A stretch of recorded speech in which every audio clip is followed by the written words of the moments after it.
बद्रीनाथ धाम की ओर। 9 दिन वन में बिताकर बहादुरपुर होते हुए नीलकंठ गंगा तट पर आए। नाव में बैठकर उन्होंने गंगा पार की। फिर पदयात्रा करते हुए श्रावण महीने की शुक्ल एकादशी को हरिद्वार पहुँचे। गंगा में स्नान कर नीलकंठ ने तट पर स्थित महादेव जी के मंदिर में दर्शन किया। उस समय हरिद्वार में श्रावण महीने का मेला लगा था। देश के कोने कोने से सहस्त्रों साधु सन्यासी यहाँ उमड़ पड़े थे। साधु सन्यासियों से मेला उभर गया था। सभी को दर्शन लाभ देकर उनका कल्याण करते हुए नीलकंठ मेले में घूमने लगे। हरिद्वार से वे तपोवन में पधारे। उस स्थान की प्राकृतिक शोभा देखकर नीलकंठ बहुत प्रसन्न हुए। यहाँ वे 10 दिन रहे। अनंत काल से तप कर रहे तपस्वी नीलकंठ के दर्शन से कृतार्थ हुए। जहाँ ध्रुव जी ने तप किया था उस आश्रम का दर्शन करके उन्होंने यहाँ उग्र तप करने का संकल्प लिया। तपोवन से नीलकंठ लक्ष्मण झूला लक्ष्मणपुरा पधारे। यहाँ गंगा तट पर लक्ष्मण जी का मंदिर है। गंगा स्नान करके नीलकंठ ने लक्ष्मण जी के मंदिर में मूर्ति का दर्शन किया। सभी का भाव देखकर नीलकंठ यहाँ 10 दिन तक ठहरे। श्री स्वामीनारायण भगवान की जय। प्रलोभन का त्याग। लक्ष्मणपुर से प्रस्थान करने के बाद हिमालय की चढ़ाई शुरू हो चुकी थी।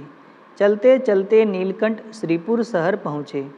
यहाँ हजारों वर्ष पहले श्री कृष्ण के वियोग में उद्धव जी ने तप किया था। उस स्थान का उन्होंने दर्शन किया। पवित्र स्थान जानकर यहाँ नारद जी ने श्रीपुर नामक शहर को बसाया था। लोग इसे श्री क्षेत्र के नाम से भी जानते हैं। यहाँ अलकनंदा नदी धनुष्य आकार में बहती है, इसलिए लोग इस स्थान को धनुष तीर्थ भी कहते हैं। नीलकंठ वर्णी जब श्रीपुर पहुँचे तब तक संध्या ढल चुकी थी। उन्होंने गांव के बाहर एक मठ देखा। वहां जाकर मठ के चबूतरे पर ही उन्होंने अपना आसन जमाया। महातेजस्वी बाल ब्रह्मचारी को चबूतरे पर विराजमान देखकर मठ के महंत जी बहुत प्रभावित हुए। उन्होंने आकर वर्णी से कहा, ब्रह्मचारी आप मठ के अंदर आकर विराजिए। बाहर जंगली पशुओं का भय रहता है, अतः यहाँ पर बैठना ठीक नहीं है। वर्णी ध्यानस्थ मुद्रा में मौन ही रहे। उन्हें शांत देखकर मठाधीश ने पुनः कहा, ब्रह्मचारी आप भूखे होंगे, अंदर आइए, भोजन कीजिए और सुखपूर्वक विश्राम कीजिए। परंतु नीलकंठ वर्णी फिर भी शांत ही थे। महंत ने सोचा कि बाल ब्रह्मचारी मौन व्रतधारी होंगे, इसलिए महंत ने उन्हें हिलाया और फिर कहा, महाराज सुनिए, यदि मठ में आने की इच्छा न हो तो गांव की बस्ती में जाइए, यहाँ तो प्रतिपल मृत्यु का भय है। नीलकंठ की आंखें खुली और उन्होंने महंत जी से कहा, पहली बात तो यह है कि मैं गांव में नहीं ठहरता। गांव के बाहर जहाँ एकांत स्थान पाता हूँ वहीं रहता हूँ। यदि वह भी न हो तो आकाश के नीचे रहता हूँ। दूसरी बात यह कि मृत्यु का मुझे कोई भय नहीं है। महंत जी ने पुनः समझाते हुए कहा, यह आपका योगी हट है, अकाल ही मृत्यु के मुंह में क्यों जा रहे हो। परंतु ध्यानमग्न वर्णी पर उसका कोई प्रभाव न पड़ा। अंधकार बढ़ता जा रहा था। धीरे धीरे रात्रि के 2 पहर बीत गए कि अचानक रूह को कपा देने वाली शेर की दहाड़ सुनाई दी। महंत और नगर के लोगों की नींदें उड़ चुकी थी। महंत जी को नीलकंठ की अधिक चिंता होने लगी। अगले ही क्षण भयंकर गर्जना करता हुआ शेर बड़े बड़े पंजों को धरती पर जमाता हुआ वर्णी के पास आ पहुंचा। शेर की दहाड़ सुनकर पेड़ से परिंदे भी फड़फड़ाकर नीचे गिर गए थे। वर्णी ने धीरे से अपनी आंखें खोली। उन आँखों से करुणा का दिव्य प्रकाश निकल रहा था।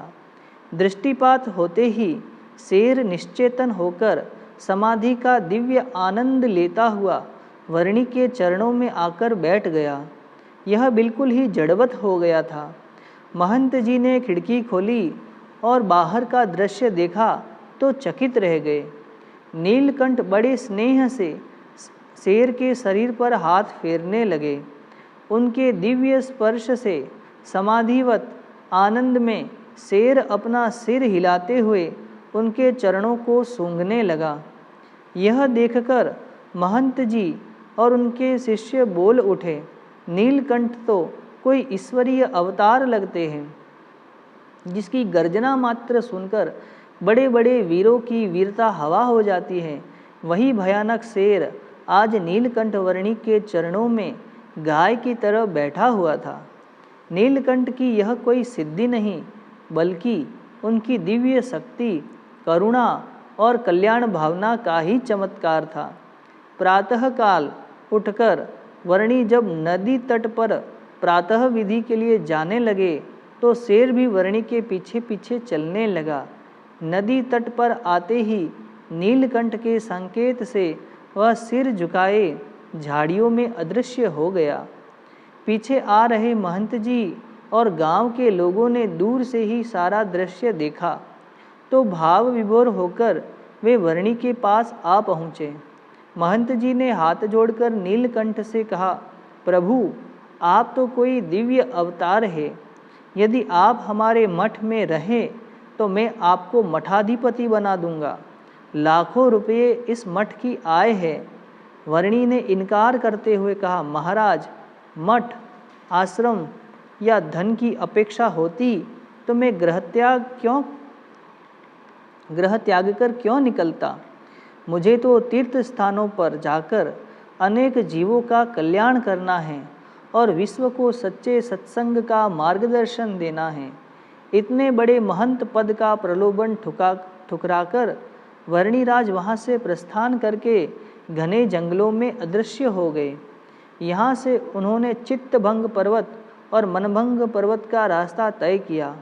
उन्होंने वहाँ तप कर रहे तपस्वियों को दर्शन दिया। उद्धव जी के आश्रम को तीर्थत्व प्रदान करके नीलकंठ गुप्त काशी पधारे। सतयुग में भोले शंकर को प्रसन्न करने हेतु अनेक ऋषियों ने यहाँ तप किया था। काशी विश्वनाथ महादेव का दर्शन करके नीलकंठ ने गुप्त प्रयाग होकर झूलता पुल पार किया। आगे बढ़ते हुए नीलकंठ त्रियुगी नारायण मंदिर पहुँचे। वहाँ दर्शन करके वे गौरी कुंड पधारे। यहाँ आकर उन्होंने गर्म पानी के कुंड में स्नान किया। पार्वती जी के मंदिर में दर्शन करके वे केदारनाथ पहुँचे। भारत में 12 स्वयंभू ज्योतिर्लिंग है। इनमें से एक स्वयंभू ज्योतिर्लिंग केदारनाथ जी के मंदिर में है। ज्योतिर्लिंग का दर्शन पूजन करके नीलकंठ कुछ दिनों तक वहीं रुके रहे। श्री स्वामीनारायण भगवान की जय।